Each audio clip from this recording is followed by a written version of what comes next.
Voy a contarte algo que te hará cuestionar todo lo que creías saber sobre el amor, la lealtad y la venganza. Mi nombre es Elena, y hace 6 meses se suponía que sería el hazmerreír de todo nuestro círculo social. En cambio, me convertí en la mujer que derribó un imperio con nada más que la verdad y 3 pequeños latidos creciendo dentro de mí. Pero déjame comenzar desde el principio, porque esta historia merece ser contada correctamente. Hace 3 años conocí a Marcos Rothwell en una gala benéfica en Madrid. Era todo lo que una mujer podría desear en papel: banquero de inversiones exitoso, devastadoramente guapo, encantador de esa manera sin esfuerzo que viene de generaciones de riqueza y privilegio. Su familia poseía la mitad de los bienes raíces en el barrio de Salamanca, y su sonrisa podía iluminar una habitación o, como descubriría más tarde, ocultar las intenciones más oscuras. Nos enamoramos rápidamente. O al menos, yo me enamoré. Marcos, aprendería después, era incapaz de amar a nadie más que a sí mismo. En 6 meses, estábamos comprometidos. Mis amigas me envidiaban. Mi familia estaba emocionada, y yo caminaba en las nubes, planeando una boda que se suponía sería el evento de la temporada. Debería haber visto las señales.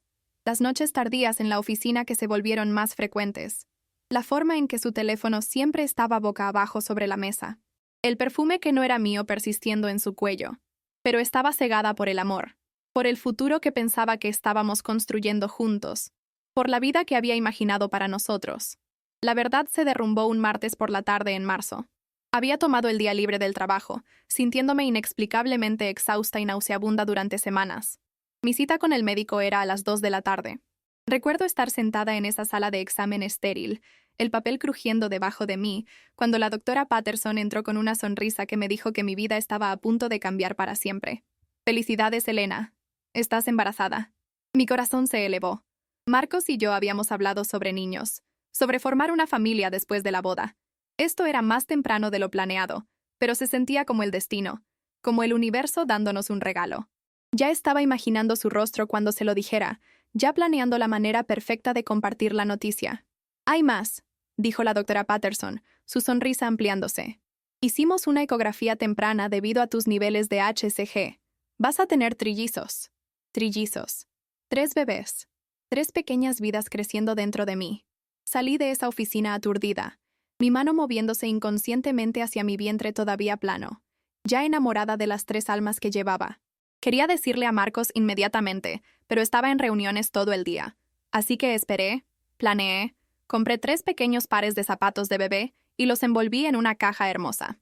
Hice reservas para cenar en nuestro restaurante favorito, el lugar donde él me había propuesto matrimonio. Todo era perfecto. Fue entonces cuando mi mundo se hizo añicos en 1 millón de pedazos irreparables. Llegué a casa temprano para cambiarme antes de la cena y encontré el coche de Marcos en la entrada. Extraño, ya que había dicho que estaría trabajando hasta las 7. Entré a nuestra casa silenciosamente, sin querer molestarlo si estaba en una llamada. La casa estaba silenciosa excepto por sonidos que venían del piso de arriba, de nuestro dormitorio. Mis piernas me llevaron por esas escaleras incluso cuando mi cerebro me gritaba que me diera la vuelta, que me fuera, que preservara la ilusión un poco más. Pero tenía que saber, tenía que ver. La puerta del dormitorio estaba entreabierta. A través de la rendija, los vi. Marcos y Viviana. Viviana, mi mejor amiga desde la universidad. La mujer que había sido mi dama de honor, que me había ayudado a planear cada detalle de la boda, que había sostenido mi mano en cada momento de duda y miedo. Viviana, quien me había asegurado la semana pasada que Marcos era lo mejor que me había pasado en la vida. No me vieron. Estaban demasiado envueltos el uno en el otro, demasiado consumidos por su traición. Me quedé congelada, escuchándolos hablar entre besos, entre caricias que deberían haber sido mías. 3 meses más, decía Marcos, su voz gruesa de satisfacción. 3 meses más y estaremos listos. Una vez que nos casemos, tendré acceso a su fondo fiduciario, a las conexiones de su familia. Solo necesitamos pasar la boda. Viviana se rió, esa risa cristalina que alguna vez había encontrado tan encantadora. Pobre Elena. No tiene idea. Realmente piensa que la amas. Es útil, respondió Marcos fríamente. Solo las conexiones comerciales de su padre valen la farsa. Y está tan desesperada por ser amada, tan patéticamente agradecida por cualquier atención. Es casi demasiado fácil. ¿Qué pasa después?, preguntó Viviana. ¿Después de que tengas lo que necesitas? Le daremos un año. Tal vez 18 meses para evitar sospechas. Luego me divorciaré de ella. Estará tan desconsolada que no peleará el acuerdo prenupcial. Tomaremos lo que podamos, y finalmente estaremos juntos apropiadamente. No más esconderse, no más andar a escondidas. Debo haber hecho un sonido, un jadeo, un sollozo, algo, porque los ojos de Viviana de repente se fijaron en los míos a través de la rendija de la puerta. Su rostro palideció. Luego se sonrojó con lo que podría haber sido vergüenza, pero parecía más molestia por haber sido atrapada. «Marcos», dijo suavemente, y él se volvió para verme parada allí, una mano agarrando el marco de la puerta, la otra cubriendo protectoramente mi estómago donde crecían nuestros 3 hijos. Los siguientes minutos fueron borrosos. Marcos luchando por su ropa, tratando de explicar. Viviana envolviéndose en mis sábanas, e intentando controlar el daño. Sus voces lavándome mientras yo estaba allí parada, incapaz de moverme, incapaz de procesar la magnitud de su traición. «Elena, déjame explicar», comenzó Marcos, pero levanté mi mano. «Fuera», dije, sorprendida por lo tranquila que sonaba mi voz. «Ambos, salgan de mi casa». «Elena, estás siendo dramática», Viviana tuvo la audacia de decir. «Si solo escucharas». «¡Fuera!». Esta vez lo grité, y algo en mi voz debe haberlos convencido de que hablaba en serio porque recogieron sus cosas y se fueron. Marcos todavía intentando justificar, explicar, manipularme incluso mientras salía por la puerta. Cuando la casa finalmente quedó en silencio, colapsé en las escaleras y lloré hasta que no me quedó nada. Lloré por el amor que pensé que tenía, por la amistad que había apreciado, por el futuro que había planeado y que ahora yacía en ruinas a mi alrededor. Pero sobre todo, lloré por mis bebés, por las 3 vidas inocentes que ahora crecerían sabiendo que su padre nunca los había querido, que ni siquiera sabía de ellos. Esa noche, tomé 3 decisiones. Primero, mantendría a mis bebés y los criaría con cada onza de amor que poseyera. Segundo, nunca le diría a Marcos sobre el embarazo. No merecía saberlo, no merecía ser parte de sus vidas. Tercero, y más importante, Marcos y Viviana pagarían por lo que habían hecho, no solo a mí, sino a todos los que habían manipulado y usado. Pasé esa noche en un hotel, incapaz de enfrentar nuestro dormitorio, nuestra casa, nuestra vida, y comencé a planear. Durante las siguientes semanas, interpreté el papel de mi vida. Respondí las llamadas de Marcos, escuché sus disculpas, sus explicaciones. Me amaba, afirmaba. Lo que había visto fue un momento de debilidad, un terrible error. Viviana lo había seducido. Había aprovechado su estrés por la boda. Nunca volvería a suceder. ¿Podría perdonarlo? Por el bien de nuestro futuro, podría encontrar en mi corazón el perdón. Lloré. Me enfurecí. Interpreté a la prometida desconsolada perfectamente, porque estaba desconsolada. Pero debajo de las lágrimas y la ira, estaba planeando, calculando, reuniendo evidencia. Contraté a una investigadora privada llamada Sarah Chen, exagente del FBI con reputación de ser minuciosa y discreta. Lo que descubrió fue peor de lo que podría haber imaginado. Marcos y Viviana habían tenido una aventura durante más de 2 años, comenzando 6 meses antes de que Marcos y yo nos conociéramos. Su relación fue calculada desde el principio. Viviana nos había presentado deliberadamente, había empujado nuestra relación hacia adelante, me había animado a enamorarme de un hombre que me estaba usando. Pero iba más profundo que eso. Marcos había hecho esto antes, 2 veces. 2 mujeres más de familias adineradas, encantadas y casadas y divorciadas después de que sus recursos habían sido sangrados hasta secarlos. Era un depredador con traje caro, y Viviana era su cómplice, haciendo el papel de amiga solidaria mientras lo ayudaba a identificar y aislar a sus objetivos. La investigadora privada también descubrió fraude financiero. Marcos había estado malversando de su propia empresa, escondiendo dinero en cuentas en el extranjero, preparándose para un futuro donde él y Viviana pudieran desaparecer con sus ganancias mal habidas. Mi fondo fiduciario se suponía que era el puntaje final, el premio gordo que los establecería de por vida. Reuní todo: registros bancarios, recibos de hotel, fotografías, correos electrónicos, mensajes de texto. Documenté cada mentira, cada manipulación, cada crimen. Y luego esperé. Marcos rogó por otra oportunidad. Envió flores, regalos, escribió cartas proclamando su amor. Apareció en mi oficina, en mi apartamento, en la casa de mis padres, siempre con lágrimas en los ojos y promesas en sus labios. Me mantuve firme durante 3 semanas, haciéndolo trabajar por ello, haciéndolo desesperarse. Luego lo llamé. Necesito tiempo. le dije, mi voz cuidadosamente modulada para sonar desgarrada, incierta. Necesito pensar.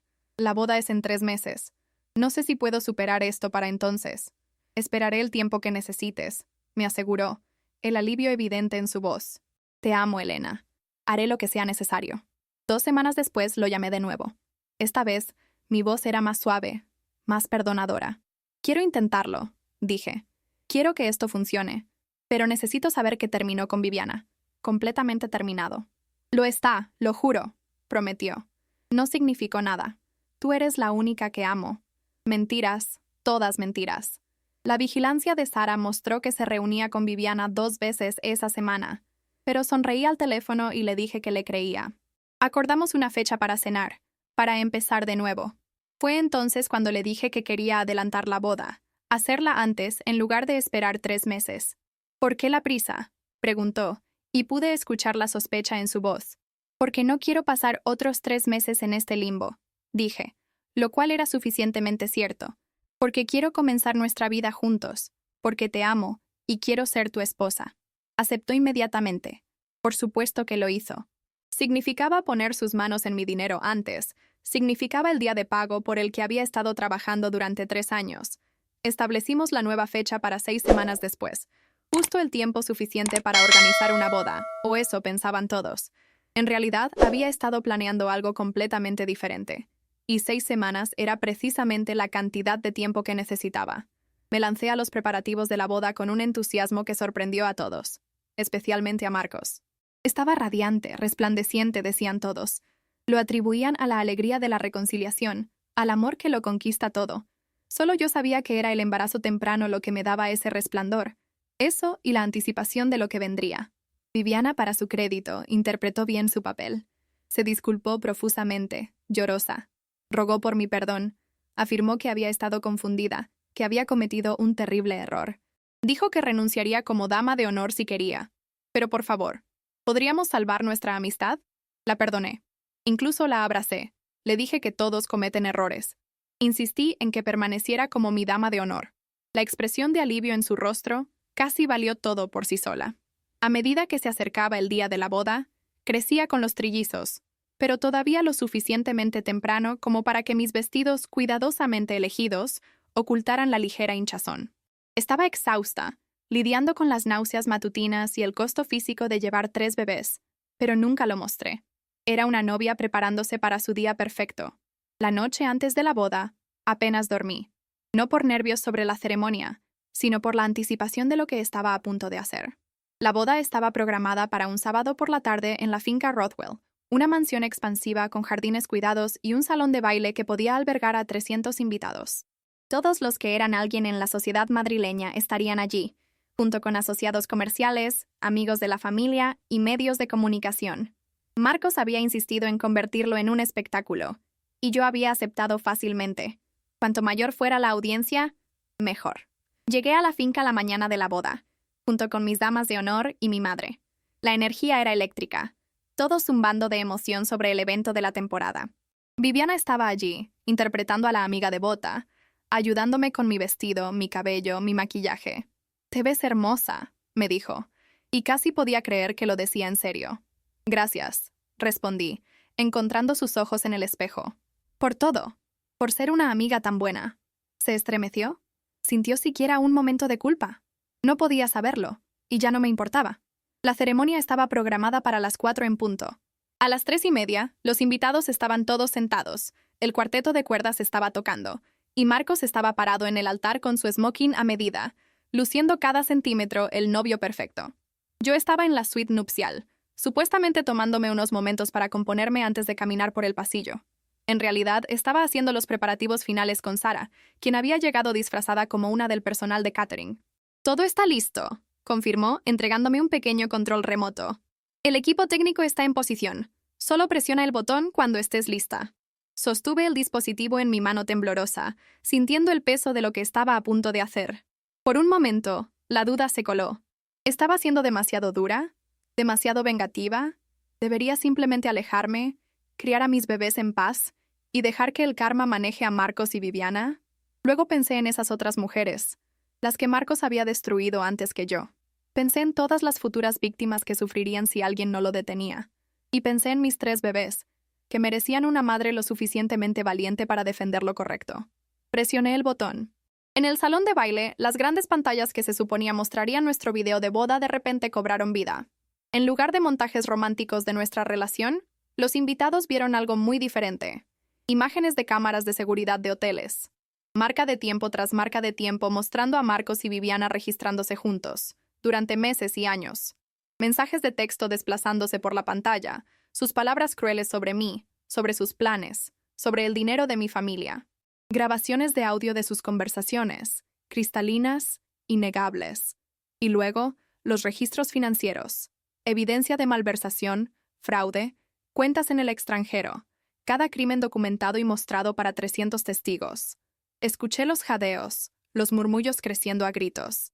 Escuché el rugido de ira de mi padre y el grito de shock de mi madre. A través de la puerta cerrada, escuché el caos erupcionando en el salón de baile. Fue entonces cuando hice mi entrada. Caminé por esas escaleras con mi vestido de novia, la cabeza en alto, una mano descansando en mi estómago donde crecían mis hijos. La multitud se apartó mientras caminaba, todos mirando, algunos con lástima, algunos con shock, muchos con comprensión naciente. Marcos estaba en el altar, su rostro ceniciento, atrapado entre huir y luchar. Viviana estaba de pie, buscando desesperadamente una salida. Pero me había asegurado de que el equipo de seguridad estuviera posicionado en cada puerta. Caminé pasándolos a todos hasta que me paré al frente de la sala, enfrentando a los invitados reunidos. Mi voz, cuando hablé, era clara y fuerte, amplificada por el sistema de micrófonos. Gracias a todos por venir hoy, comencé. Sé que esperaban una boda. En cambio, voy a contarles una historia sobre traición, manipulación y justicia. Durante los siguientes 20 minutos, lo expuse todo. Cada detalle, cada mentira, cada crimen. Les mostré la evidencia. Les dejé escuchar las grabaciones. Me aseguré de que entendieran exactamente quiénes eran Marcos Rothwell y Viviana Harper. Y hay una cosa más, dije, mi mano todavía en mi estómago. Hace 3 meses, descubrí que estaba embarazada, de trillizos. Marcos no lo sabe porque Marcos nunca iba a ser padre de estos niños. Solo iba a ser una historia de advertencia que les contaré sobre por qué siempre debemos elegir la verdad sobre la comodidad, la justicia sobre el silencio. La sala estalló.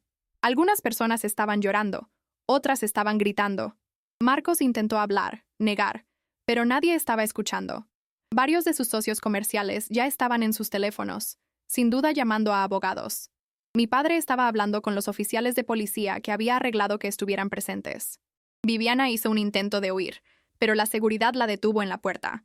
Se volvió hacia mí, su rostro retorcido de odio. «¡Estás arruinándolo todo!», gritó. «No», respondí tranquilamente. «Estoy revelándolo todo. Ustedes dos se arruinaron a sí mismos».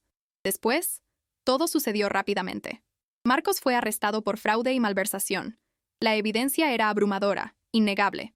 Eventualmente sería sentenciado a 15 años de prisión. El negocio de su familia colapsó bajo el escándalo. Su reputación destruida más allá de la reparación. Viviana enfrentó cargos como cómplice de fraude. Perdió su trabajo, su reputación, su lugar en la sociedad. Lo último que supe es que se había mudado a una ciudad diferente, tratando de reconstruir una vida de las cenizas de su propia creación.